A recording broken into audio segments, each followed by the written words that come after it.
नमस्कार, debate eight देख रहे हैं आप। मैं हूं आपके साथ वरुण गोयल। पश्चिम बंगाल में पहले चरण का मतदान और तमिलनाडु में आज सभी 234 सीटों के लिए मतदान संपन्न हो गया है और दोनों जगह पर ऐतिहासिक बम्पर वोटिंग देखने को मिली है। ये आंकड़े बताते हैं कि इस बार का मतदान कुछ अलग मूड के साथ रहा है। तमिलनाडु में अब तक के इतिहास का सबसे बम्पर मतदान हुआ है जो 82% को पार कर गया है। फाइनल आंकड़े आएंगे, लेकिन पश्चिम बंगाल से हैरान करने वाले आंकड़े आ रहे हैं जो 91% के पार जो है मतदान प्रतिशत चला गया है। फाइनल आंकड़े आने बाकी हैं। ये रिजल्ट तब है आंकड़ों का जब एसआईआर में बड़े पैमाने पर वोट होल्ड हुए, काटे गए। उसके बाद 91% मतदान जो है वो हो चुका है। फाइनल आंकड़े आने बाकी हैं, यानी कि अभी पहले चरण की 152 सीटों पर यह मतदान रहा है और इसके बाद इस तरीके की जो खबरें हैं वो सामने आ रही हैं। कुछ जगह पर पश्चिम बंगाल में हिंसा देखने को मिली। बीजेपी के एक जो उम्मीदवार हैं, जो सिटिंग विधायक भी हैं, उन्हें दौड़ा कर पीटा गया। ये तस्वीरें आई। एक विधायक की कार पर हमला हुआ। कुछ जगह पर और अशांति देखने को मिली। इन सबके बावजूद 91% का आंकड़ा और फाइनल आंकड़ा कितना चौंकाने वाला होगा, इसका इंतजार है।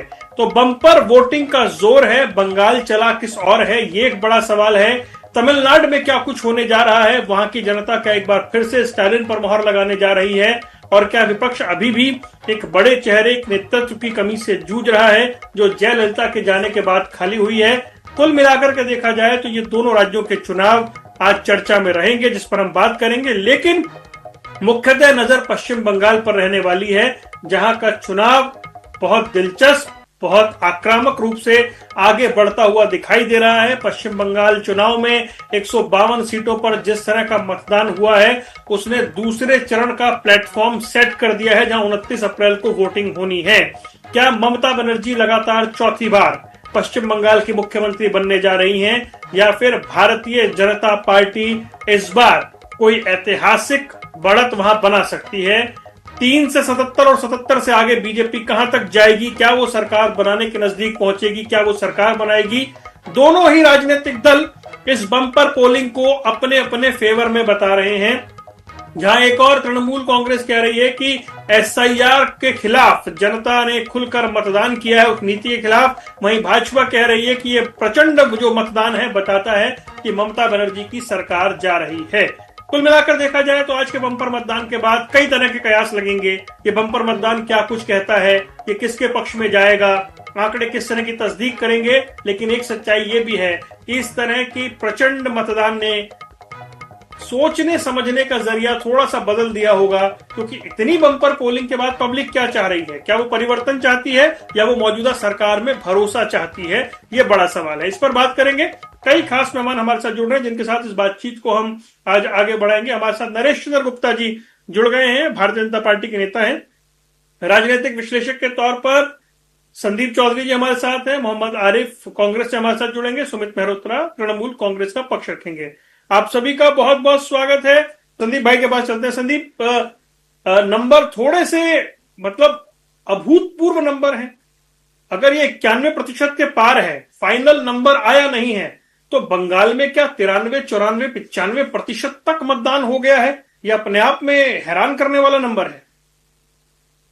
देखिए वरुण भाई, बंगाल को पहले से जाना जाता है हाई वोटिंग परसेंटेज के लिए, और इस बार एसआईआर हुआ है जो एक ऐसा वोट होता है जो कभी डलता है कभी नहीं डलता है, जिसको ये माना जाता है कि कुछ लोग एक्सपायर हो गए, कुछ लोग शिफ्ट कर गए, उस वजह से वोटिंग परसेंटेज कम रह जाता है। लेकिन उसके बावजूद भी आपको याद होगा पिछली बार 82% वोटिंग हुआ था, और ऐसे में 91 लाख, लगभग 91 लाख वोटों के कटने के बाद एसआईआर में इतना हाई परसेंटेज वोटिंग जाना, मतलब ये अपने आप में एक रिकॉर्ड बन गया है कि इतना हाई वोटिंग परसेंटेज अभी तक किसी स्टेट में नहीं हुआ होगा। तो इससे लेकिन एक चीज है, जैसे आपने बताया, अभी इस पर कयास लगाना या कुछ भी कहना जल्दबाजी होगी, क्योंकि बिहार में हमने देखा, बिहार में एसआईआर के बाद जो वोटिंग हुआ, वोटिंग परसेंटेज बहुत हाई रहा, और हाई वोटिंग परसेंटेज से एक चीज साफ निकल करके सामने आई कि वही सरकार फिर से वापस आ गई। तो अभी हमें यह देखना है कि हाई वोटिंग परसेंटेज का जाना क्या टीएमसी के लिए फायदेमंद साबित होगा या टीएमसी के लिए नुकसानदायक साबित होगा। इसके लिए हमें और आपको सेकंड राउंड की वोटिंग का और 4 तारीख का इंतजार करना पड़ेगा। चलिए, मैं आपके पास लौटता हूं। मैं उम्मीद कर रहा हूं कि भारतीय जनता पार्टी के नेता नरेश चंद्र गुप्ता, उन्हें मेरी आवाज मिल रही होगी। नरेश जी, आप मुझे सुन पा रहे हैं? हाँ बोलिएगा, बोलिए, सुन रहा हूँ। जी। तो नरेश जी, ये ऐतिहासिक पोलिंग, लगभग 92% के आसपास पोलिंग, इतनी बम्पर पोलिंग को कैसे देखा जाए? ममता बनर्जी कह रही है एसआईआर के खिलाफ जनता ने खुलकर वोट किया है। देखिए, ममता बनर्जी अब कुछ दिन की मेहमान है। वो अपने भुला रही है जनता को, और अगले चरण के लिए वो कुछ अपने आप को रीस्ट्रेंथन कर रही है। और मुझे लगता है कि ये जो इतनी बम्पर है, 92 से अभी फाइनल रिजल्ट आते तक कुछ और बढ़ेगा 1-2%। तो ये बम्पर पोलिंग जो है, ये सरकार के खिलाफ में है, ममता बनर्जी के खिलाफ है। वहां की जनता उब चुकी है ममता के कार्यप्रणाली से। उनकी जो डिक्टेटरशिप है, उनकी जो बहुसंख्यकों के प्रति अनादर का भाव है, ये सारी चीजें उनको जो है अब चला चली का बेला आ गया है। अब ये उनका एनालिसिस का कोई मतलब नहीं है। क्या आपने इतनी बम्पर पोलिंग की उम्मीद की थी? आपको अपेक्षा थी इस तरह से बढ़ चढ़कर मतदान होगा, जो ऐतिहासिक 92-93% तक चला जाए? देखिए, बिल्कुल बिल्कुल संभावनाएं थी, क्योंकि ये फ्री एंड फेयर इलेक्शन हुआ। पहली बार वहां के मतदाताओं को लगा कि मतदान का अधिकार हम बिना दबाव के अपने अधिकार का उपयोग कर सकते हैं। देखिए, पहले लोग अपने बिल्डिंगों से बाहर नहीं निकल पाते थे, उनको वोट नहीं डालने दिया जाता था, उनके आई कार्ड छीन लिए जाते थे, ये रैगिंग होती थी, लोग लाइन में लग जाते थे, आ जाते थे, चले जाते थे, लोग लंबी लंबी लाइन लगी रहती थी। तो एकदम इस समय सेंट्रल फोर्सेस और इलेक्शन कमीशन की ऑब्जर्वेशन से एकदम फ्री एंड फेयर इलेक्शन कराने का प्रयास किया गया, और गुंडागर्दी नहीं चली ममता और उसके पार्टी के लोगों की। इस कारण बम्पर पोलिंग हुई, जनता ने सो मोटो आकर मतदान किया। नहीं, लेकिन हमने तो कुछ जगह देखा, आपके उम्मीदवारों को के ऊपर हमला होते हुए भी हमने देखा, उनके ऊपर मतलब उनको दौड़ते हुए भी हमने देखा, भागते हुए भी देखा। तो काफी हद तक चुनाव शांतिपूर्ण रहा, लेकिन आपके कई उम्मीदवारों को हमने संघर्ष करते हुए देखा आज। ये जो मैं अभी इसके पहले जो लाइन बोला, उसकी स्वीकृति इन्हीं बातों से होती है। ममता बनर्जी चुनाव जनतंत्र के बदौलत नहीं, ये गुंडा राज रैगिंग के थ्रू चुनाव जीतती आई थी। आज वो समाप्ति की ओर है, और फोर्सेस ने निर्विवाद रूप से वहां काम किया। देखिए, इतना फोर्स लगने के बाद भी भारतीय जनता पार्टी के कैंडिडेट को भागना पड़ रहा है। इससे बड़ा इस प्रजातंत्र में दुर्भाग्यजनक बात क्या होगी? इसीलिए तो ईवीएम के बदले में ये बैलेट बॉक्सेस की बात करते हैं, बूथ कैप्चरिंग कराएंगे ये और कांग्रेस पार्टी के लोग। ठीक है, आज बूथ कैप्चरिंग संभव नहीं है, बिना आई प्रूफ के वोट नहीं डल सकता है। ठीक है, मैं आपके पास लौटता हूं। सुमित मेहरोत्रा साहब के पास चलते हैं। सुमित जी, ये बताएं आप मुझे कि ये पहले चरण का मतदान हो गया है, अभी दूसरा चरण बाकी है। इतनी बम्पर पोलिंग जिसमें फाइनल फिगर 92-93% तक जा रहा हो, ऐसा ऐतिहासिक मतदान आप इसे किस तरीके से देख रहे हैं? ये बदलाव का मतदान है या स्थायित्व का मतदान है? देखिए, अभी मेरी बात से पहले संदीप चौधरी जी ने भी बात कही थी कि बिहार में भी एसआईआर हुआ था, वो बम्पर वोटिंग हुई थी, वहां पे भी बम्पर वोटिंग हुई थी जिस तरीके से। तो सरकार वहां पे भी रिपीट कर गई है, यहाँ पे भी रिपीट कर रही है। बंगाल में भारतीय जनता पार्टी बड़े बड़े दावे कर रही है। मैं ये कहूंगा कि जनता ने निकल करके वोट करा है कि इनके झूठे वादों के लिए, इनकी झूठी योजनाओं के लिए। जिस तरीके से देश में प्रधानमंत्री जी बंगाल में आते हैं, चुनावी मूड में आकर के केवल 15-20 दिन आते हैं वो, और गृह मंत्री और योगी आदित्यनाथ जी, जिस तरीके से भाषा का प्रयोग करा गया है वहां की मुख्यमंत्री के लिए, वहां की जनता के लिए, इसी सब को देखते हुए वहां की बंगाल की जनता ने निकल करके बंगाल की बेटी के खिलाफ जो इन लोगों ने अपशब्द भाषा का प्रयोग करा था, उसके खिलाफ इन लोगों ने, वहां की जनता ने वोटिंग करी है। आज निर्णय कुछ भी हो, आज भी हुआ है और 29 तारीख को भी होगा, बहुत अच्छा पोलिंग होगा। हमें पूरा विश्वास है बंगाल की जनता के ऊपर कि भारतीय जनता पार्टी को जिस तरीके से 77 सीटें दी थी, उससे नीचे लाके फेंकने का काम वहां की जनता इस बार करेगी और हमें पूर्ण विश्वास है कि पूरा पूरा पूरा पूर्ण हमें देगी। पर आज अगर देखें हम बंगाल के अंदर जिस तरीके से इन लोगों ने आर्मी को उतार दिया, आर्मी उतारने का मतलब है कि कहीं युद्ध के लिए हम लोग जा रहे हैं कि बांग्लादेश में युद्ध हो रहा है, पाकिस्तान से युद्ध हो रहा है। अरे भाई, आर्मी को उतारना था तो मणिपुर में उतारिए। मणिपुर में आज भी आगजनी हो रही है, जहां देश के प्रधानमंत्री जाते नहीं है, वहां मां बहन बेटियों की इज्जत लूटी जा रही है, गोलीबारी हो रही है। वहां पे देश के प्रधानमंत्री के पास समय नहीं है, केवल बंगाल चुनाव में आएंगे। कैंडिडेट पर हमला हुआ, पश्चिमी वर्धमान जिले के आसनसोल साउथ सीट से बीजेपी उम्मीदवार की कार पर हमला हुआ, मुशीर्दाबाद के नौदा में रात को देसी बम का हमला हुआ, उसके बाद भी आप यहाँ कह रहे हैं कि आर्मी क्यों उतार दी गई। और उधर कांग्रेस के जो नेता है अधीर रंजन चौधरी, वो कह रहे हैं सेंट्रल फोर्सेस बहुत अच्छा काम कर रही हैं। तो देखिए, इससे पहले शायद आपको मालूम है, नहीं मालूम है, इन्हीं के मजूमदार जी जो इनके सांसद हैं, मंत्री भी हैं, सुकाल मजूमदार, उन्होंने खुद कहा है कि आज शांतिपूर्ण तरीके से, उनका वीडियो है, उनका वक्तव्य है कि शांतिपूर्ण तरीके से चुनाव निपटा है और आगे भी इसी तरीके से निपटेगा। बहुत अच्छी पोलिंग हुई है। मेरा अपना वक्तव्य नहीं, ये उनका खुद का है कि भारतीय जनता पार्टी के। आप उन तस्वीरों को झुटला रहे हैं क्या? जो हमले की तस्वीरें आई हैं नेताओं पर, वो उन्हें झुटला रहे हैं क्या? वो देखी नहीं क्या आपने? क्या देसी बम से हमला हुआ, लोग घायल हुए, वो तस्वीर आपने देखी नहीं क्या? वरुण भाई एक बात बताइएगा, विपक्ष में वहां पे भारतीय जनता पार्टी है। भारतीय जनता पार्टी वहां पे बदनाम करने का काम करती है बंगाल की जनता को। हमारे गुप्ता जी बैठे हैं, गुप्ता जी ने कहा कि गुंडे, बंगाल की जनता को गुंडा कहा जा रहा है।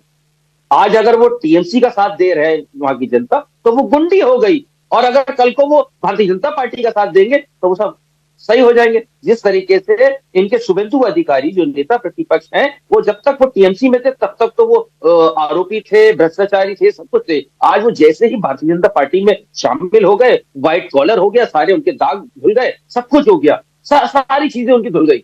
ये एक मानना पड़ेगा साहब। ये जो वॉशिंग मशीन है ना भारतीय जनता पार्टी की, ये बड़ी कमाल की वॉशिंग मशीन है। पता नहीं कहां से लेके आए हैं, कौन सा मॉडल ऐसा बनाया है इन्होंने कि हर प्रदेश में जहां जहां पे भी कोई आरोपी होता है तो उसे वॉशिंग मशीन में धोते हैं, उसे फिर निकालते हैं, उसे सीएम बना देते हैं आरोपियों को। हेमंत विश्व शर्मा, आप देखिए, सबसे बड़ा उदाहरण है। बाबुल सुप्रियो जब बीजेपी से केंद्रीय मंत्री थे, आप लोग बड़े एलिगेशन लगाते थे उन पर, लगाते थे नहीं लगाते थे? आज वो आपकी पार्टी में है। नहीं, मैं वही कह रहा हूँ ना, बाबुल सुप्रियो जी थे, उन्होंने हाँ, वो तस्वीरें थी जब उनके काफिले पर हमला हो गया था। आजाद हिंद के सुभाष चंद्र बोस जी के पोते जो थे, उन्होंने भी भारतीय जनता पार्टी में 2014 से थे, उन्होंने भी भारतीय जनता पार्टी को टाटा बाय बाय कहने का काम करा है। ये तो आपको मालूम होगा, क्योंकि उन्हें मालूम है नीतियां जिस तरीके से देश में और बंगाल में वो लोग काम कर रहे हैं। भारतीय जनता पार्टी, उन्हें कुछ अंदर तक का दिखा है कि भारतीय जनता पार्टी वो पार्टी नहीं रह गई जो बंगाल में आकर के विकास की और भाईचारे की बात करेगी। ये लड़ाई लड़वाने का काम करते हैं। बहुत बड़ी बात कही है उन्होंने, कई ऐसे विस्फोटक बातें कही हैं उन्होंने, चीजें रखी हैं कि हाँ, अब वो भारतीय जनता पार्टी नहीं रह गई कि बंगाल में हम इनके संग में चलें, अपना नाम भी खराब करें, इसलिए हम इन्हें टाटा बाय बाय कर रहे हैं और टीएमसी परिवार में शामिल हो गए। हमारे गुप्ता जी करके पहले सबको हमारे गुप्ता जी हमारे कई चीजें कह गए, पर ये नहीं बताया जिस तरीके से यूजीसी बिल जो आया है देश के अंदर, उसके खिलाफ भी वोट हुआ है। लोग सड़कों पे उतरे हैं, यूजीसी रोल बैक के नारे लगे हैं। हमने देखे हर प्रदेश में, चाहे उत्तर प्रदेश हो, चाहे बंगाल हो, चाहे मध्य प्रदेश हो, राजस्थान हो, गुजरात हो, हर जगह यूजीसी रोल बैक के नारे लगे। जिस सामान्य को आप लड़वा रहे हैं, ओबीसी, एसटी और इन सब चीजों को लेकर के जिस तरीके से आप कर रहे थे, कई मुद्दे ऐसे हैं पार्टी का स्टैंड क्या है यूजीसी रोल बैक को लेकर? मैं आपसे क्या कह रहा हूं वरुण भाई, कि जनता देख रही थी ना यूजीसी रोल बैक। भाई मैं भी मेहरोत्रा एक सामान्य उससे आता हूं, तो मैं भी देख रहा हूं कि हमारे ऑफिशियल स्टैंड क्या है। टीएमसी का तो ये काले कानून जितने होंगे वापस होने चाहिए। हमारे कहना था ये कानून काला कानून है। ठीक है, चलिए मैं लौटता हूं आपके पास। ओके लौटता हूं। चलिए फटाफट आता हूं आपके पास। आरिफ भाई के पास चलते हैं। तो मोहम्मद आरिफ भाई, ये आप आज आपके नेता जो सदन में नेता रहे हैं आपके। अधीर रंजन चौधरी से पूछा गया तो उन्होंने बोला security forces, central security forces बहुत अच्छा काम कर रही हैं। मैं एक कार्टून देख रहा था 1971 का, बड़े प्रसिद्ध कार्टूनिस्ट आर के लक्ष्मण साहब का। 1971 में बंगाल में चुनाव था और पूछा जा रहा था कि इतनी फोर्सेस वहां क्यों भेजी जा रही हैं, तो तत्कालीन प्रधानमंत्री बता रही हैं कि पीसफुल इलेक्शन के लिए। मतलब उस समय का एक कार्टून था। 1971 में भी फोर्सेस बंगाल के चुनाव में भेजने पर सवाल थे और 2026 के चुनाव में भी फोर्सेस ज्यादा भेजने पर बंगाल में सवाल उठाए जा रहे हैं। मतलब बंगाल में चुनाव की तासीर वैसी ही है जैसी 50 साल पहले थी, पर आपके सबसे बड़े बंगाल के नेता कह रहे हैं कि सेंट्रल फोर्सेस अच्छा काम कर रही है। देखिए, ऐसा है कि सेंट्रल फोर्सेस इस वक्त जो डिप्लॉय कर दी गई है बंगाल में, वो सिर्फ और सिर्फ टीएमसी की वजह से, टीएमसी का जिस तरीके से वोट लेने का रवैया रहा है सीपीएम से सीखी है। अब टीएमसी जो कर रही है उसके वजह से बीजेपी सरकार, बीजेपी जो है वो इतने आर्मी को लाके डिप्लॉय कर चुकी है। अब इसका ये बताया कि अब जो सर का एक प्रोसेस चला आ रहा है, तो यहां पर दोनों फेलियर हैं। बीजेपी और टीएमसी आपस में लड़ रहे हैं और ये लोग आपस में कॉलर खड़े कर रहे हैं कि मतदान जो हुआ उसमें हमारी जीत है, हमारी जीत है। आप ये जरूर जान ले कि आने वाले दिनों में कांग्रेस को बहुत अच्छे मतदान से लोग वोट देंगे और ये थर्ड पार्टी होगी बंगाल की। नहीं, टीएमसी तो कह रही है आपने हाथ मिला लिया बीजेपी के साथ, कांग्रेस पर आरोप लगा रही है टीएमसी। टीएमसी तो हमेशा आरोप लगाएगी, टीएमसी का काम ही है आरोप लगाना। आपको ये बता दें कि सर का जो प्रोसेस रहा है इसमें दोनों आरोपी हैं। एक है जो आकर सर पे चढ़ा देते हैं और अच्छे वोटरों का नाम काट देते हैं, लीगल वोटरों का नाम काट देते हैं और दीदी बोलती है कि नाम कटने देंगे, फिर वो प्रोसेस अपने वर्कर से कराती हैं। तो यहां पर लोगों का जो विश्वास है दोनों से ऊपर उठ चुका है। अब लोग सामने आकर बढ़ चढ़कर हिस्सा इसलिए ले रहे हैं कि जिसका नाम था, जो नाम जिसका लीगल वोट था, वो उसका नाम कट गया। तो अब अगर जो नहीं 2026 में देंगे तो उनका नाम तो ऑटोमेटिक कट जाएगा। तो लोग इसीलिए ज्यादा वोट चल कर दे रहे हैं कि भाई डिटेंशन कैंप का बात आ जाता है। तो दूसरे राज्य में कांग्रेस जो कर रही है बंगाल में भी वही करेगी। और जहां जहां जिन जिन राज्यों में 30%, 35%, 40% माइनॉरिटीज या मुस्लिम रहेंगे वहां पर बीजेपी अपना ऐसा कारनामा करेगी। और ये आप अगर टीएमसी सरकार है तो टीएमसी सरकार इसको खेलती है ताकि वो भय दिखाकर मुस्लिमों का वोट लिया जाए। तो यही दोनों का खेल है और इसी में पब्लिक फंसी भी है। नहीं तो आप कौन सी सद्भावना के तहत इस चुनाव से आपने दूरी बनाई? राहुल गांधी ने वीडियो मैसेज जारी करके कह दिया कि टीएमसी की वजह से बीजेपी को इतने मौके मिले हैं बंगाल में। खुद रैली क्यों नहीं कर रहे वहां पे, खुद वहां पदयात्रा क्यों नहीं कर रहे, उम्मीदवारों के समर्थन में क्यों नहीं आ रहे? यही मैं कहना चाह रहा हूं कि टीएमसी की वजह से इसको मौका मिला है और वाहिद कांग्रेसी पार्टी है जो मुकाबला कर सकती है बीजेपी को पूरे हिंदुस्तान में। ये टीएमसी से कुछ नहीं होगा। ये टीएमसी तो आने का ऑफर दे रही है। आरएसएस की शाखा जहां 800 थी वहां 4000 हो गई है। टीएमसी चाहती है कि ये बीजेपी हमारी सेकंड ओपोजिशन पार्टी रहे ताकि मुसलमानों का वोट मिलता रहे, इसलिए कि अब उनके पैर के नीचे से बहुत सारे वोट बंगाली, हिंदू बंगाली वोट्स निकल चुके हैं। टीएमसी और बीजेपी ये करते रहेंगे और कांग्रेस साइड में बैठ के देखती रहेगी। उसकी बंगाल को लेकर कोई रणनीति नहीं है। कांग्रेस अगर साइड में बैठी रहती तो 294 पर नहीं लड़ती और पूरे मुल्क में ये आपके नेता क्यों नहीं गए अब उम्मीदवारों के पक्ष में रोड शो करने, रैली करने? कहां है मेरे पूरे नेता, हमारे पूरे नेता स्टार कंपनियर बनके पूरे बंगाल में छाए हुए हैं।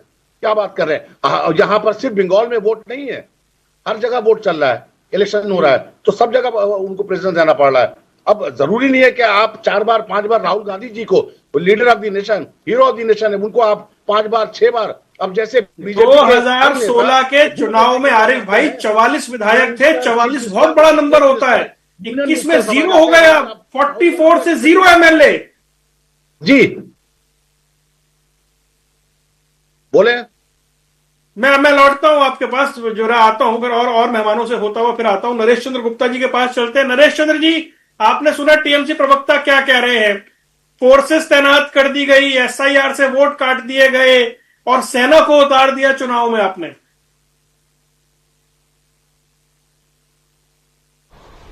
देखिए, आपको बड़ा स्पष्ट कर दूं, मैं जो इन्होंने एक बात कही कि बंगाल के लोगों को गुंडा कर रहे, कोई बम चलाए, बम लेके लाठी लेकर दौड़ाए, लोगों को चाकू मारे, तो वह गुंडा नहीं तो क्या होगा? हाँ, वो टीएमसी के भाषा में गुंडे नहीं है, ये इस बात की स्वीकृति उन्होंने दे दी। मैंने तो बंगाल के लोगों को नहीं, जो बम फेंक रहे हैं, लोगों को चाकू लेके दौड़ा रहे हैं, डंडे से मार रहे हैं, लोगों को मतदान नहीं करने दे रहे हैं, मैं तो उनको गुंडे कहा ना।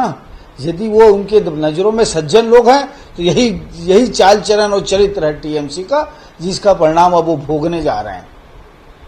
देखिए, जहां तक फोर्सेस का उतारने की बात है, तो इतनी फोर्स लगने के बाद भी इतनी गुंडागर्दी चल रही है वहां पर, इतना इलेक्शन को इंटरप्ट करने का प्रयास कर रही है टीएमसी के तथाकथित ये जो गुंडे टाइप के लोग हैं वो लोग।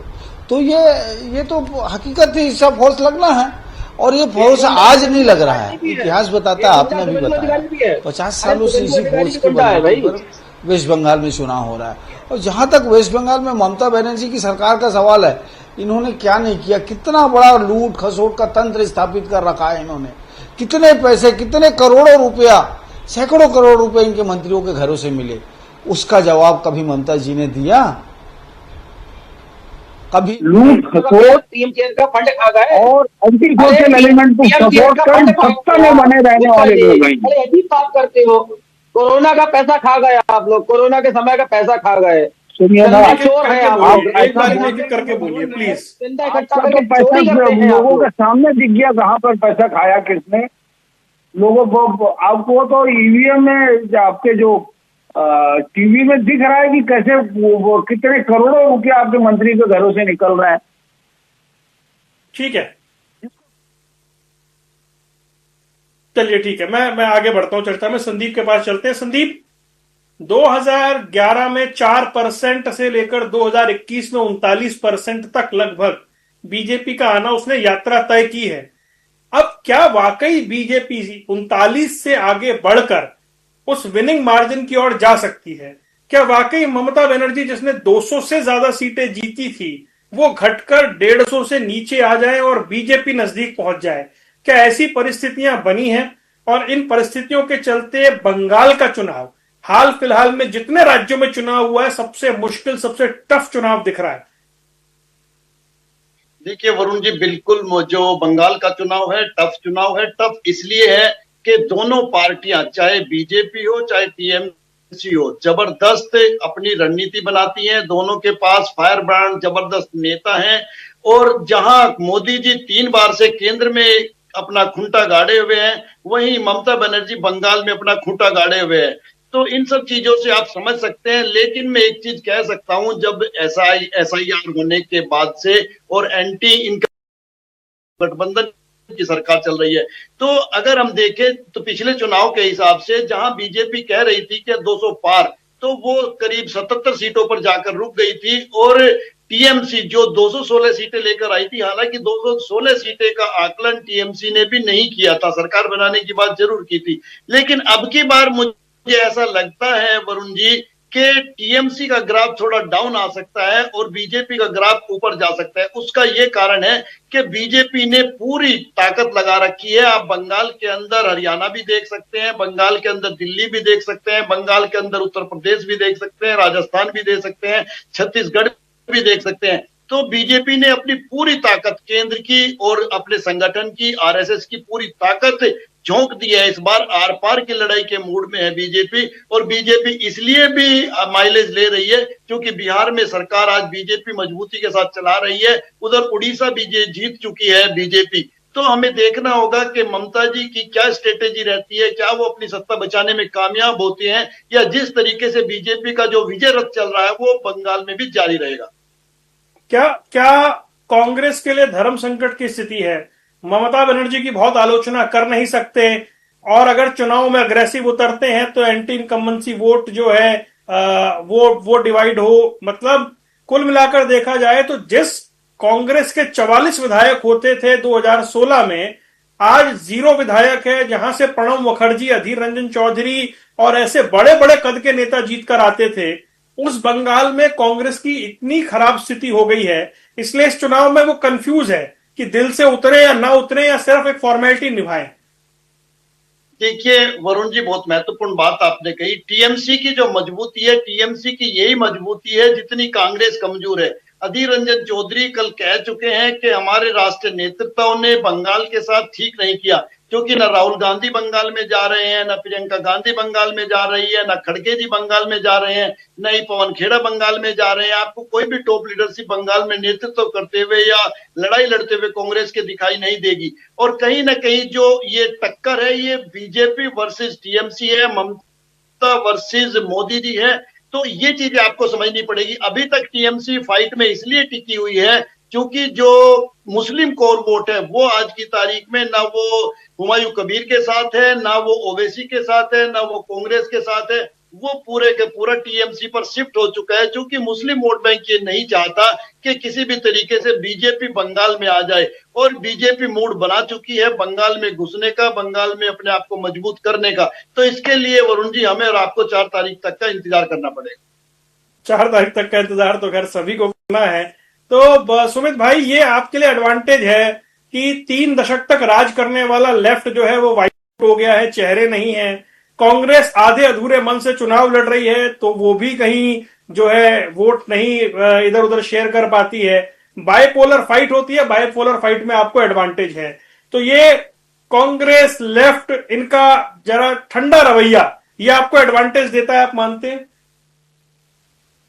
देखिए वरुण भाई, हम लोग तो चुनाव लड़ रहे हैं, 3 संभाली, हम तो जनता के हित के काम कर रहे हैं, जनता के लिए ही काम कर रहे हैं, जनता की ही आवाज उठाते हैं, जनता के लिए ही लड़ाई लड़ते हैं सड़कों पर उतर करके। चाहे कोई सा हो, चाहे देश में काले कानून जिस तरीके से देश में मोदी जी लेकर के आते हैं बंगाल की जनता के लिए, लोगों को मारने का, लोगों को डराने का, तो हम लोग सड़कों पर उतर के उसका विरोध करते हैं। हमारी माननीय मुख्यमंत्री आज भी, मुझे बताइए, बिल्कुल नॉर्मल तरीके से अपने जो इनका रवैया है वो अपनाती हैं। सफेद साड़ी, सारी चीजें नॉर्मल ही वस्त्र पहनना, बातें करना। मुझे आप पता ही, पर देश के प्रधानमंत्री जब बंगाल में जाते हैं उनकी भाषा शैली क्या हो जाती है, देश के गृह मंत्री जब आते हैं बंगाल में तो क्या हो जाती है, उत्तर प्रदेश के मुख्यमंत्री माननीय योगी आदित्यनाथ जी जब बंगाल में आते हैं तो क्या उनकी भाषा शैली हो जाती है।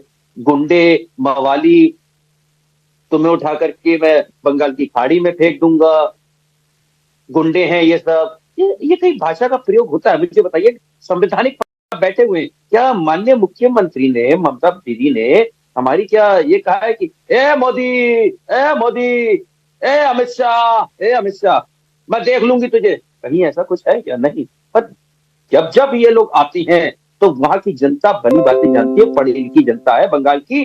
जो हम लोग आज सोचते हैं वो बंगाल, जो हम लोग आज सोचते हैं बंगाल की जनता, वो साल भर बाद उत्तर प्रदेश और जनता सोचती है और प्रदेशों के लोग सोचते हैं काम करने की।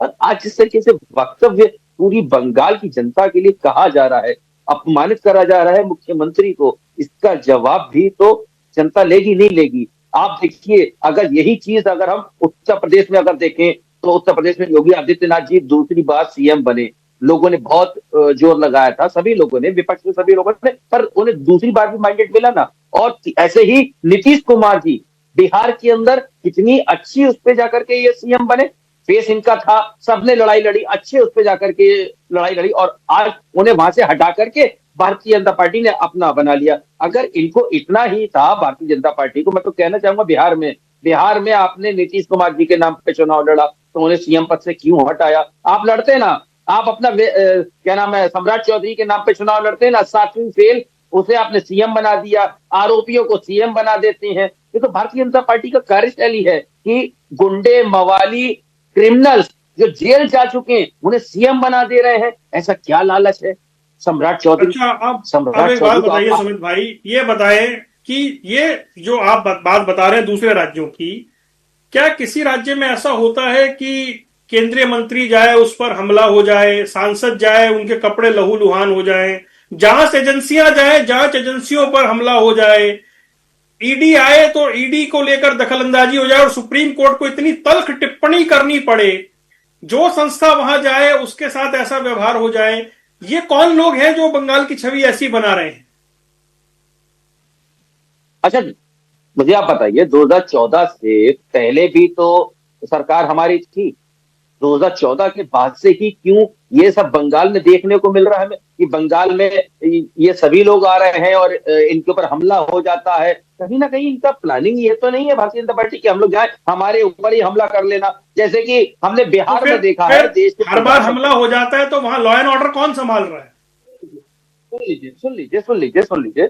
मेरे को ध्यान है, मेरे पास शायद अगर कहेंगे तो पुरानी वीडियोस भी ये है। देश के प्रधानमंत्री बिहार के अंदर भाषण दे रहे होते हैं तो सामने बम फूट रहा होता है। अरे तब प्रधानमंत्री नहीं थे वो, तब उम्मीदवार थे वो। कहाँ उम्मीदवार? उनकी जिस रैली में धमाका हुआ तब वो उम्मीदवार थे, प्रधानमंत्री नहीं थे। आप शायद करेक्शन कर लीजिएगा, आप करेक्शन कीजिए, मैं बता रहा हूं 2014 का लोकसभा चुनाव था, प्रधानमंत्री की रैली थी और वहां धमाका हुआ था। मतलब प्रधानमंत्री नहीं था, उम्मीदवार थे वो। वरुण भाई 14 की बात का है, चलिए वो एक चीज अलग है। 14 का आप चेक कर लीजिएगा। हमने देखा है कि चीजों को कि जिस तरीके से बम चलता है, जैसे प्रधानमंत्री भाषण दे रहे होते हैं और कहते हैं देखिए साहब बम चल रहा है, ये हो रहा है, तो कहीं ना कहीं सिनेरियो सेट करा जाता है बंगाल को बदनाम करने के लिए, अपनी जगह बनाने के लिए। जब तक हम कुछ करेंगे नहीं, बुरा मत मानिएगा, जब तक भारतीय जनता पार्टी अरे यार कुछ करेंगे नहीं तो कैसे कुछ होगा। ये उदाहरण देते हैं साहब, उत्तर प्रदेश में जंगल राज खत्म हो गया, देखिए कर्फ्यू लगते थे, ये चीज होती। तो कहीं ना कहीं जनता जानती है कि भारतीय जनता पार्टी ने उत्तर प्रदेश के अंदर जिस तरीके से आतंक मचा रखा था, आतंक मैं कह रहा हूं अभी भी आतंक है, हकीकत में है। मैं तो खुद कह रहा हूं कि लड़ाई दंगे करते थे यही लोग, बजरंग दल, शिवसेना, ये इधर की सेना लड़ाई दंगा कर रही है, उसके बाद साहब बदनाम करा जाता था, साहब समाजवादी पार्टी गुंडे कर रहे हैं। और आज तो एक वरुण भाई एक बड़ी अजीब बात हुई है, बंगाल के अंदर जाडूसो का एक विधानसभा है, हमारे नरेश गुप्ता जी बैठे हैं, सीनियर है मुझसे, मैं उनका सम्मान करता हूं, ऐसा नहीं है। उनसे पूछिएगा कि भारतीय जनता पार्टी के एक नेता है, उसके साथी ने एक लड़की के ऊपर एसिड फेंका है, एसिड कि तू अगर मेरे संग में नहीं चली तो मैं तुझे मार दूंगा, एसिड फेंका है। अब ये आप व्यक्ति एक इंडिविजुअल पर जाएंगे तो संदेश खाली वाला जो आरोपी था वो तो आपकी पार्टी का था, फिर ऐसे कहां तक जाएंगे डेप्थ में? ऐसे कहां तक पकड़ेंगे अगर एक मामले पर जाएंगे तो? वरुण भाई मसला ये नहीं, बड़ी बात है जो भारतीय जनता पार्टी महिलाओं की सुरक्षा की चीजों के ऊपर बात करती है, महिला सुरक्षा के ऊपर, आज उसी के लोग महिला पत्थर लाठी चल रहे हो, बम चल रहे हो, वहां आपको स्वागत करना चाहिए फौज के आने पर।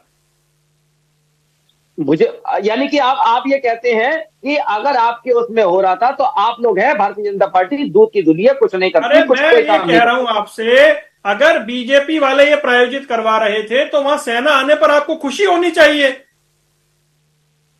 नहीं बिल्कुल, सेना आई है, हम भी जानते हैं सेना आई है, पर सेना की आड़ में कई ऐसी चीजें हैं वरुण भाई जो प्रचार कर रहे हैं भारतीय जनता पार्टी के लिए क्षेत्रों में। अच्छा, आप कह रहे हैं कि जो फौज है वो बीजेपी का प्रचार कर रही है? वरुण जी इसकी कंप्लेंट करी है, डेलीगेशन ने जाकर के चुनाव आयोग से कंप्लेंट करी है। चलिए ठीक है, ओके नरेश चंद्र गुप्ता जी, आपने सुन लिया अभी सुमित मेहरोत्रा को विस्तार से, वो क्या क्या बातें बता रहे हैं, तो आपको लगता है कि चुनाव इसी दिशा में आगे बढ़ा है? संदीप भाई मुझे एक बात बताइए, आज अगर इसको हम एवरेज 92-93% मान ले पहले चरण को, तो क्या दूसरे चरण में ममता बनर्जी की चुनौती बढ़ गई है इस बम्पर पोलिंग के बाद, या फिर आपको लग रहा है बीजेपी खुश है कि इतनी बम्पर पोलिंग हुई है तो कहीं ना कहीं उसके फेवर में ये मामला गया है? देखिए वरुण भाई, बम्पर पोलिंग की खुशी तो अभी दोनों तरफ दिखाई दे रही है, टीएमसी की तरफ भी बम्पर पोलिंग की खुशी है और बीजेपी की तरफ भी है। लेकिन ये जरूर है, जो ये 152 सीटों पर पोलिंग हो रही है, इसमें से पिछली बार करीब 52 सीटें बीजेपी ने जीती थी। तो अभी देखना है कि बीजेपी कितनी सीटें अपनी बढ़ा सकती है और कहां तक लेकर के जा सकती है। हालांकि दूसरे राउंड में जो बची हुई सीटें हैं उन पे बीजेपी ने करीब 17 या 18 सीटें जीती थी। तो दोनों राउंड दोनों पार्टियों के लिए महत्वपूर्ण है। बढ़त अगर बीजेपी को लेनी है तो इस राउंड में भी लेनी पड़ेगी और अगले राउंड में भी बढ़त लेनी पड़ेगी, तभी सरकार बन सकती है। तो खाली मजबूत होने से या चीजों के पास जाकर रुक जाने से राजनीति में ज्यादा फायदा नहीं मिलता। राजनीति में अगर आप जंग लड़ रहे हैं तो जंग लड़नी पड़ती है जीतने के लिए, सरकार बनाने के लिए, और मुझे लगता है बीजेपी उसके लिए पूरी कोशिश कर रही है, लेकिन टीएमसी उनको रोक पाएगी या नहीं रोक पाएगी, इसके लिए फिर मैं यही कहूंगा हमें और आपको थोड़ा सा इंतजार करना पड़ेगा। नहीं, उससे पहले थोड़ा एनालिसिस तो कर लेना हम। ये बताएं आप मुझे ये बताएं मुझे कि अगर इतनी बम्पर पोलिंग हुई है, एसआईआर में जो नाम कटे हैं, उसके बाद जो पोलिंग हुई है, उसके मायने किस तरीके से हैं? अगर वो हम 80-85 लाख वोट माइनस हो गया, मान लीजिए एक बूथ पे 1000 वोट है संदीप भाई, तो 1000 वोट है, अब उस 1000 वोट में 800 लोगों ने वोट डाला, तो पिछली बार हमने कह दिया 80% हो गया। अब मान लीजिए उसी में से 1000 में से अगर 100 वोट कट गए एसआईआर में, तो फिर ये तो उतने ही लोगों ने वोट करा, इस बार वो 80 का 90% दिखाई दे रहा है। बिल्कुल बिल्कुल, ये बात सच है। वोट कटने की वजह से भी वोटिंग परसेंटेज हाई जा रहा है, इसमें कोई दो राय नहीं, लेकिन हमें यह भी देखना पड़ेगा कि वोटिंग जो कटी है, जो वोट कटे हैं, उन वोट में किन लोगों के वोट कटे हैं। अगर कुछ वैलिड वोट भी उसमें कट गए हैं किसी डॉक्यूमेंटेशन की वजह से या जैसे, तो हमें यह देखना पड़ेगा वो किस पार्टी के वोट कटे हैं, और वो चीज हम एनालिसिस अभी नहीं कर सकते, उसका एनालिसिस हम और आप रिजल्ट आने के बाद ही कर पाएंगे। तो इसलिए मैं थोड़ा कहने से कुछ भी बच रहा हूं। ठीक है, अब ये जो चुनाव हुआ, बीजेपी ने जैसे मैनेजमेंट की, मैं एक मेरे जानकार भाजपा के नेता हैं, मैं स्थानीय स्तर की बात कर रहा हूं, वो 4-5 महीने से वहां हैं। उनकी मैं फोटो देखता हूं व्हाट्सएप पे, कभी वो नाव पे बैठे हुए हैं, कभी वो झोपड़ी में, झुग्गी बस्ती में हैं, और वो 4-5 महीने से लौटे ही नहीं है। मतलब इस तरीके की स्ट्रैटेजी जो बीजेपी ने बंगाल चुनाव में अपनाई, अब वो कहां तक पहुंचेगी, क्योंकि सीधा बाइपोलर चुनाव है। ममता बनर्जी हैं, वो और राजनीतिक दलों की तरह नहीं है, उन्हें विरासत में राजनीति नहीं मिली है। कालीबाड़ी से निकलकर और सूती साड़ी पहनकर और रबड़ की चप्पल पहनकर वो राजनीति करती हैं। उनके सामने बीजेपी है, जहां पर अब वो नेता हैं जो पूरी तरीके से मेहनत में यकीन करते हैं। इस कांटे के मुकाबले में बीजेपी नजदीक जा सकती है, आपको ऐसा लग रहा है, या क्या पता कुछ ऐसा पासा पलटे कि सरकार भी बना ले, क्योंकि चुनाव तो बहुत कांटे का हुआ है। बीजेपी युवा मोर्चा से हैं, वो करीब 1 साल से, वो वैसे दिल्ली में रहते थे लेकिन 1 साल से वहां पर मेहनत कर रहे हैं, उनको टिकट भी मिला है, वो चुनाव भी लड़ रहे हैं और अच्छा चुनाव लड़ रहे हैं। तो आपको मैं याद दिलाना चाहता हूं, उड़ीसा की जंग बीजेपी ने कैसे जीती। उड़ीसा की जंग बीजेपी ने ऐसे जीती, हिडन तरीके से डिक्लेयर कर दिया गया था। आपने भी देखा होगा डिबेट्स में संबित पात्रा देखने बंद हो गए थे 1 साल पहले, और वो वहां ग्राउंड जीरो पर जाकर अपना काम करते रहे, और बाद में आपने देखा पूरी लोकसभा से वो चुनाव जीत करके दिल्ली पहुंचे। इसी तरीके से नवीन पटनायक की सत्ता जाना आसान काम नहीं था, एक छत्र राज था नवीन पटनायक का। तो इस बार बीजेपी ने लंबे समय से चुनाव, ठीक है आज की तारीख में चुनाव हो रहे हैं, लेकिन बीजेपी लंबे समय से काम कर रही थी, आरएसएस के माध्यम से भी काम कर रही थी, संगठन के माध्यम से भी काम कर रही थी, और कई ऐसे लड़कों को, कई ऐसे नेताओं को मैं जानता था, चाहे वो युवा मोर्चा के थे, चाहे बीजेपी के थे या दूसरी पार्टियों से बीजेपी में आए, जिनको पहले से इशारा कर दिया गया था कि आप इस विधानसभा से चुनाव लड़ोगे, और वो वहां जाकर अपनी तैयारी कर रहे थे। इसलिए मैं कह रहा हूं कि इस बार बीजेपी की सीटें भी बढ़ेंगी, बीजेपी का ग्राफ भी बढ़ेगा, लेकिन मैं ये कहने से परहेज कर रहा हूं कि क्या वो इतना बढ़ जाएगा कि वो सरकार बन जाएगी, क्या वो 148 तक पहुंच जाए, जो बड़ा नंबर है। yes. तो नरेश जी अभी आप सुन रहे थे, वो बता रहे थे कि टीएमसी के प्रवक्ता की बिहार में बम्पर पोलिंग हुई तो जो सरकार थी वो बनी रह गई। तो बम्पर पोलिंग महाराष्ट्र में भी हुई, वहां भी सरकार ने रिपीट कर लिया। तो ऐसे में यहां बम्पर पोलिंग से वो ये उम्मीद कर रहे हैं कि ये बम्पर पोलिंग स्थायित्व का जो जनादेश है उसकी ओर इशारा कर रही है। आपको क्या लग रहा है?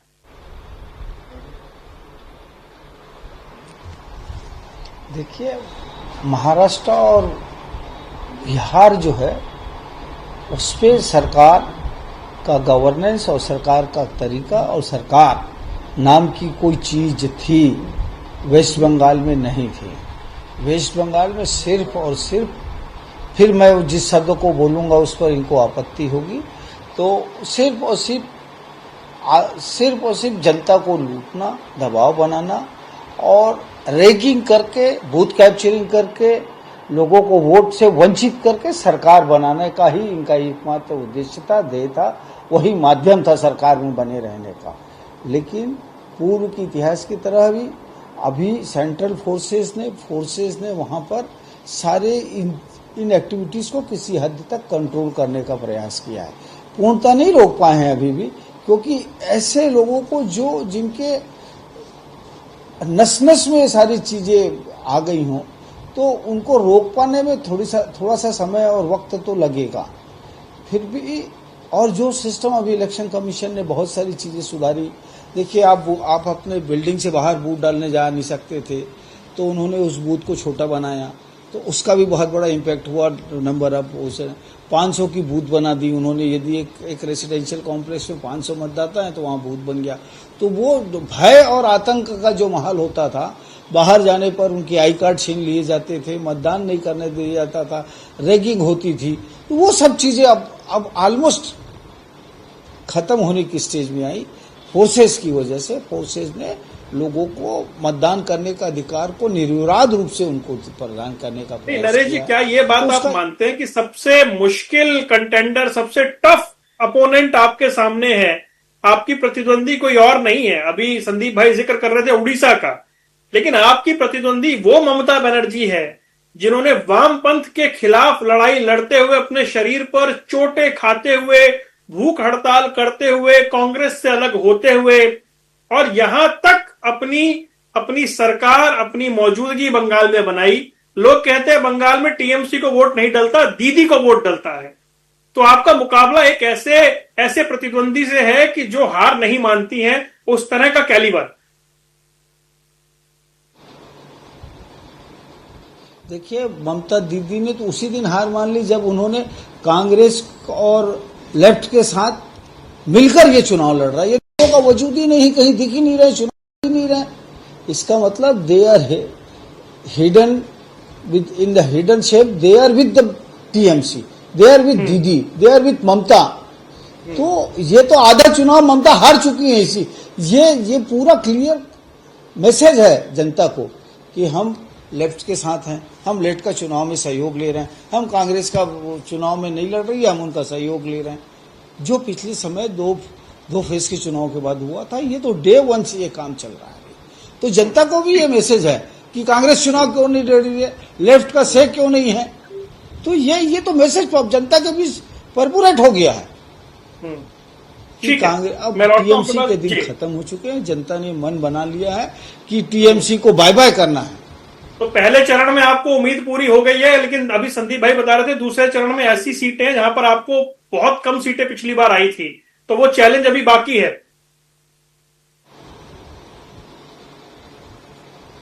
देखिए, वो तो हम आज भी हमारे लिए चैलेंज था। हम आपने जो कोट किया ना, हमने महाराष्ट्र में चुनाव लड़ा, बिहार में चुनाव लड़ा, उड़ीसा में चुनाव लड़ा, छत्तीसगढ़ में चुनाव लड़ा, मध्य प्रदेश में चुनाव लड़ा। ये तो चुनाव स्ट्रेटजी नहीं बोलना चाहिए, हम उस पर थोड़ा सा मेरी आपत्ति है। स्ट्रेटजी जरूर बोलिए आप टेक्निकली, लेकिन ये कार्यकर्ताओं का कमिटमेंट है अपनी संस्था के प्रति, अपने पार्टी के प्रति। हमारे जो संगठन मंत्री हैं और हमारे एक एक कार्यकर्ता का जो जुझारूपन है, पार्टी के प्रति कमिटमेंट है, जनता के प्रति कमिटमेंट है, उसका ये रिवार्ड मिलता है साहब हमें। ठीक है, उसका ये रिजल्ट मिलता है हमें। जनता हमें आशीर्वाद देती है, हम जनता को अपनी विचारधारा को समझाने में सफल होते हैं। ठीक है, ओके। तो संदीप भाई, आपने कम से कम 3 बार कहा कि 4 मई तक हमें इंतजार करना चाहिए। एक बार तमिलनाडु के बारे में आपका क्या मानना है, जहां ऐतिहासिक वोटिंग हुई है, इतनी कभी नहीं हुई? वहां आपको लग रहा है कि स्टालिन वापसी कर रहे हैं, या वहां भी आपको कोई कंफ्यूजन है? नहीं वरुण भाई, वहां पे मुझे कोई कंफ्यूजन नहीं है। मुझे लग रहा है स्टालिन वहां पर वापसी कर रहे हैं और मजबूती के साथ वो वापस आ रहे हैं, क्योंकि जिस तरीके का वहां का पूरा माहौल बना हुआ था, उसमें कहीं कोई और मुझे दिखाई नहीं देता। स्टालिन का एक तरफा चुनाव है वहां पे। क्या जयललिता के जाने के बाद एआईएडीएमके चाहे जितनी कोशिश कर ले, चेहरा नहीं दे पाई, और जयललिता जैसा करिश्माई व्यक्तित्व ना होने से डीएमके को एक एज रहता है जो उन्हें हर चुनाव में मिल रहा है? जी बिल्कुल बिल्कुल, इस बात से बिल्कुल इनकार नहीं कर सकते कि जयललिता के जाने के बाद और जयललिता की पार्टी टूटने के बाद कहीं ना कहीं इसका पूरा फायदा स्टालिन को मिला, डीएमके को मिला। और दूसरी ये भी चीज है कि डीएमके को कहीं ना कहीं जो एक साथ मिल रहा है कांग्रेस का, वो भी उसके लिए फायदेमंद हो सकता है। ठीक है, तो इस पर भी एक जल्दी से राय मैं ले लेता हूं। नरेश जी, दक्षिण का दुर्ग अभी दूर लग रहा है, ऐसा माना जाए, या इस बार आपका गठबंधन कुछ बेहतर करेगा? बेहतर भले ही करे, लेकिन डीएमके की सत्ता वहां से जाएगी, इसको लेकर आपको कोई उम्मीद लग रही है? देखिए, हम तो पूरा आशान्वित हैं। हमारा अलायंस की सरकार बनेगी वहां पे जो देखिए, मैंने इस पूरे दोनों चुनाव में ट्रेंड है बम्पर पोलिंग का, वो एंटी एस्टैब्लिशमेंट है, क्योंकि इन्होंने वो काम नहीं किया जो परफॉर्मेंस करना चाहिए था। This is the basic reason. और हमारे कार्यकर्ता, हमारे नेतागण, हमारे कार्यकर्ताओं ने घर घर पहुंचकर अपनी विचारधारा, अपना कमिटमेंट जनता के प्रति, देश के प्रति, ये सारी चीज हमने एंडोर्स करने का प्रयास किया है। जो आज तक का इतिहास बता रहा है, इतने चुनाव हम अभी जीते हैं, जिनको लेकर ये क्रिटिसाइज कर रहे थे, इनको इस बात को अप्रिशिएट करना चाहिए। किसी राजनीतिक दल के कार्यकर्ता किस कमिटमेंट के साथ साल भर 6 महीना कहीं घर से बाहर रहते हों, तो कितना बड़ा कमिटमेंट है साहब, ये तो कल्पना करिए। नहीं, कमिटमेंट की तो चलिए, वो तो उसकी चर्चा तो अक्सर होती रहती है, कमिटमेंट को लेकर तो कोई सवाल नहीं है। ठीक है, तो उसी का तो रिजल्ट आता है साहब। जनता उसी से कन्विंस होती है, जनता को लगता है कि हमारे लिए कुछ करने वाला ये राजनीतिक दल है। नहीं, आप ये तो मानते हो ये डिसएडवांटेज है बंगाल में कि ना तो कांग्रेस वोट ले पा रही है, ना लेफ्ट वोट ले पा रहा है। आपको सीधी सीधी फाइट करनी है, जिसमें जो 30% जो मुस्लिम वोट है वो एक तरफा डलता है, फिर महिलाओं का वोट भी डिवाइड होता है, इसलिए आप बंगाल का दुर्ग फतेह नहीं कर पाते हैं। देखिए, ये परसेप्शन इस इलेक्शन में खत्म हो जाएगा, आप ध्यान रखिएगा। भारतीय जनता पार्टी पूर्ण बहुमत की सरकार 2/3 मेजॉरिटी के साथ वेस्ट बंगाल में 110% बना रही है। इस बात को आज के मैंडेट से क्लियर मैसेज आ गया कि Bharatiya Janata Party is going to win the election at West Bengal. ठीक है, ओके। संदीप भाई, फाइनल कमेंट आपका। देखिए, पहले बात तो मैं गुप्ता जी के कॉन्फिडेंस पर इन्हें बधाई दूंगा। दूसरी चीज, मैं वरुण जी ये मानता हूं कि बीजेपी का जो चुनाव लड़ने का तौर तरीका है, बीजेपी के पास जो अपना एक राजनीतिक लश्कर, मैं कहूंगा जिस तरीके की एक बड़ी फौज है नेताओं की, लेकिन उसमें मुझे एक कमी दिखाई देती है कि वो उत्तर भारत में तो बहुत सक्रिय और बहुत इफेक्टिव लड़ाई पाते हैं, लेकिन बंगाल के लिए कोई ऐसा बंगाली फेस और बंगाली बोलने वाले नेताओं की मुझे कमी दिखाई देती है। वही चीज तमिलनाडु में, क्योंकि हिंदुस्तान में कई रंग है, कहीं पे आपकी भाषा मैटर करती है, कहीं पे आपका धर्म मैटर करता है, कहीं पे आपका पहनावा मैटर करता है, तो कहीं ना कहीं इस लैंग्वेज पर भी आपको काम करना पड़ेगा। वो नेताओं की फौज भी आपको तैयार करनी पड़ेगी जो फर्राटेदार बंगाली बोल सके और बंगालियों को अपने साथ जोड़ सके। और इसी तरीके से तमिल में नीचे जाकर के साउथ में वहां की लैंग्वेज में, जैसे केरला में मलयालम बोल सके, तमिल बोल सके तमिलनाडु के अंदर। चलिए, तो 5 राज्यों में से 4 राज्यों के चुनाव आज संपन्न हो गए हैं। 5वें राज्य में आखिरी चरण का चुनाव 29 अप्रैल को है। 4 मई को नतीजे आएंगे और देखना होगा कि बंगाल, तमिलनाडु, केरल, असम, पुडुचेरी क्या कुछ कह रहे हैं, मिजाज देश का वो बता रहे हैं। आप सभी मेहमानों का जुड़ने के लिए बहुत बहुत शुक्रिया। तो बात हो रही थी बंगाल चुनाव पहले चरण का मतदान और तमिलनाडु चुनाव की। अब देखना यह है कि जनता ने तो तय कर दिया है 4 मई को क्या होगा, और 29 अप्रैल को जो फोटो फिनिश होना है बंगाल में वो किस तरफ जाएगा। यार रुकने कुछ देर के लिए, खबरों का सिलसिला लगातार जारी है।